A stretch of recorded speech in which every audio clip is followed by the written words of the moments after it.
tuuti ndax bett nañu leen rey fa ay seeni kilifa ci wàllu armée bi ay général ak ay lu nekk rey ci mais loolu bi mu amee ñoom itam seenuk maanaam seen capacité donte dañ leen a nelawal mais gaaw nañoo yeewu ndax automatiquement jàpp nañ lu bëri loo xam ne ay nit ñu fa nekkoon infiltré leen ñu ngi leen di wër di leen jàpp boobu ba tey loolu day wane ne peut-être ñoom it doon te nelawal nañ leen mais gaaw dañoo yeewu léegi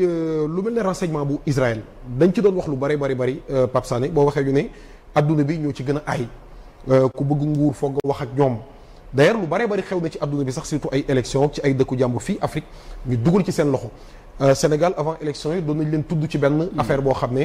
bu doy waar la loolu fi la ñu fekk mais est-ce que fii mu tollu temme maanaam Israël ñàkkuñu prestige boo xam ne fii lii mooy seen début fin waaw nga xam ne buñ ci jógee daanaka dootuñu jar dara ci àdduna et que kenn amatul ci ñoom benn tiitaange finalement. non en fait xam nga doole Israël colonel daf ko wax léegi nii c'est parce que à tout moment il y avait derrière les États-Unis certes seen service de renseignement moo xam Mossad ak le service benn service de l'armée bokk nañu ci effectivement les services les ñu jàpp ni que ce sont les meilleurs mais dafa am lu ñuy faral di fàtte souvent gis nga la SAVAK iranienne bi nga xam ne léegi Savama la tudd c'est l'une des centrales de renseignement les mieux outillées au monde te l'histoire avec la prise de l'ambassade des États-Unis à Téhéran voilà dafa wane lu bëri ci doole Iran mais nit ñu bëri jàpp nañ ni que embargo bi nga xam ne moom la Iran nañ tegoon Iran dafa ñàkkoon dafa pertoon beaucoup de capacité effectivement pertoon na une certaine capacité mais par rapport ak li nga ma laaj mooy dañ leen bett oui xam nga dans tous les pays du monde moo Sénégal muy fële les services de renseignement existent partout à travers soit les représentations diplomatiques wala les représentations commerciales am na tout type façon bu nekk façon présence bu nekk am na fa mais Israël dafa utiliser li nga xam ne moom la gën a xam moom la gën a mën et ça mooy d'ailleurs seen marque de fabrique mooy les exécutions arbitraires extrajudiciaires mooy maanaam soxla nañu PIA fexe ba xam à travers seeni renseignements wala des proches fan la PIA dëkk fan la PIA di liggéey ñu xëy suba door fa benn bombe ñoom loolu c'était leur marque de fabrique moo tax ils l'ont réussi en Iran effectivement pourquoi ils l'ont réussi parce que dañu infiltrer pendant au moins 4 ans à 5 ans colonel mu ngi koy expliquer un peu le temps qu'ils ont pris avant d'attaquer Iran infiltrer des journalistes infiltrer ay nit ñi nga xam ne dañu ñëw tuub adopter la religion musulmane adopter le schisme dugg ak ñoom nekk ak ñoom surtout nag mu am ci une journaliste française bi nga xam ne elle est juive moom daanaka boo xoolee toute cette victoire là entre guillemets du renseignement israélien c'est à son actif parce que moom moo ñëw ñu ubbil ko woon buntu yëpp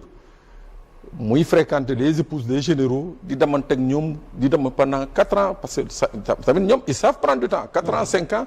mu nekk fa tuub di ànd ak ñoom ci jàkk yi ànd ak ñoom ci lépp c'est-à-dire épouser nekk une véritable iranienne xam ñii seeni borom kër yi heure bi ñuy nekk seen bureau heure bi ñuy nekk seen kër ak feneen fa ñuy nekk donc ils ont utilisé ça mais ça c'est une marque de fabrique israélienne waaw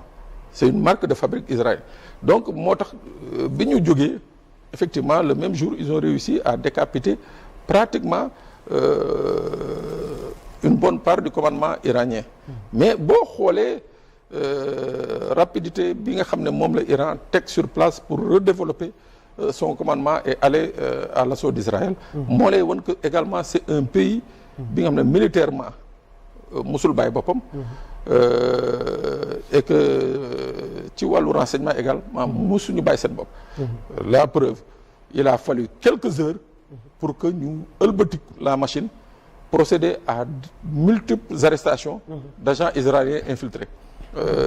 Loolu ça existe dans tous les pays. Des fois fii Sénégal daañu xam ni que diw c'est l'espion d'un tel pays, mais tant qu'il ne nuit pas et tout, les gens le laissent ba pare créer une petite filature ou bien une petite surveillance sur sa personne. Loolu moom ça existe dans tous les pays. Mais bon, bii ça a été également une surprise. Mais léegi sur le plan du prestige justement de Israël, effectivement c'est un sacré coup nañu jël. Parce que jàppoon nañu que c'est d'abord une armée infaillible. Jàppoon nañu que également c'est un renseignement infaillible. Mais tey à l'épreuve de son contact avec l'Iran, nit ñi gis nañu que en fait c'était pas tellement ça. Parce que dôme de fer boobu nga xam ne moom lañ doon ndamoo. Imaginez ñu ne la Israël, il lui a fallu survoler combien de pays? Aviation israélienne, combien de pays le survolé? Des pays que je dirais est complice à la limite, parce que pays yooyu yëpp soit ils ont autorisé le survol ou bien ils ont autorisé ñu solal avions yi carburant nu ñu koy waxatee encore. Ah en vol en vol le plein en vol. Le plein en vol. Donc c'est donc pays ce sont des pays qui ont accepté, qui ont donné leur accord. Mais alors imaginez ñu ne la Téhéran, Tel Aviv, on est à 1450 kilomètres à vol d'oiseau, à 2200 kilomètres à pied. Ñooñu mun a taxaw fële, ils n'ont pas survolé un territoire parce que kenn du leen ko autorisé. Taxaw fële di leen jolli ba atteindre justement, montrer à nu les failles du dôme de fer. Donc ça veut dire que quelque part, autant Israël était là à surveiller l'Iran, autant les Américains étaient là à surveiller l'Iran, autant l'Iran a pris le temps gis les failles du dôme de fer. Waaw, l'Iran a réussi à voir les failles du dôme de fer, ce qui a fait que bi ñu dóoree ça a fait des dégâts extraordinaires. Bu ñu demee ba Israël ñi naan ku fotooti un impact wala benn immeuble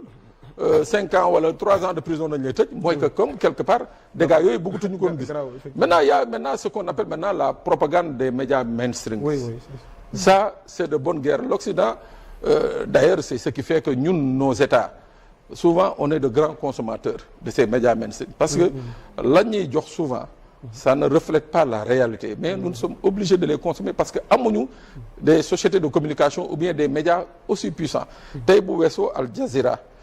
bi nga xam ne mënoon nga ko xool avec certaines chaînes peut-être yu doon jox une information vraiment détaillée sur ce qui s'est passé, ñun ñëpp on se serait basé sur le fait mooy ni ñu koy waxee que Israël bi ñu jógee di fëgg dënn na ñoom ils ont gagné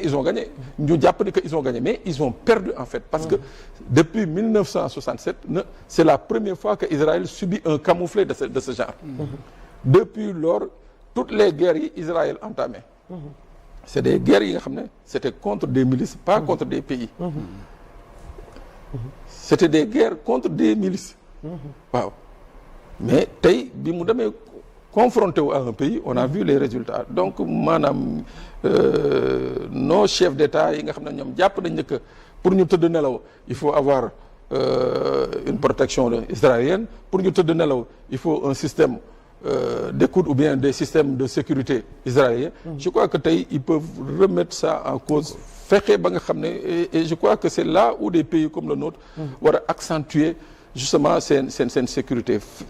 et de pousser des gens. Colonel Kébé est bien placé pour nous l'apprendre. Pousser des gens, on a d'excellents jeunes officiers, on a d'excellents militaires, gendarmes, policiers, pousser leen à des formations plus pointues ba nga xam ne la nga xam ne moom la ñuy jéggaani fële ñëw di ko indi fii mu am des failles également, parce que day comporter des risques et des failles de sécurité. Parce que nit ki lu mu la munti jaay il le contrôle à distance, alors que tey si on avait pris le temps de former des officiers sur certains domaines bien spécifiques, bu ñu ñëwee di ko développer di ko produire fii au Sénégal, je crois qu'on serait beaucoup plus à l'abri que d'aller chercher une technologie israélienne. waaw ci loolu ñu demat ci colonel ci formation suñu officier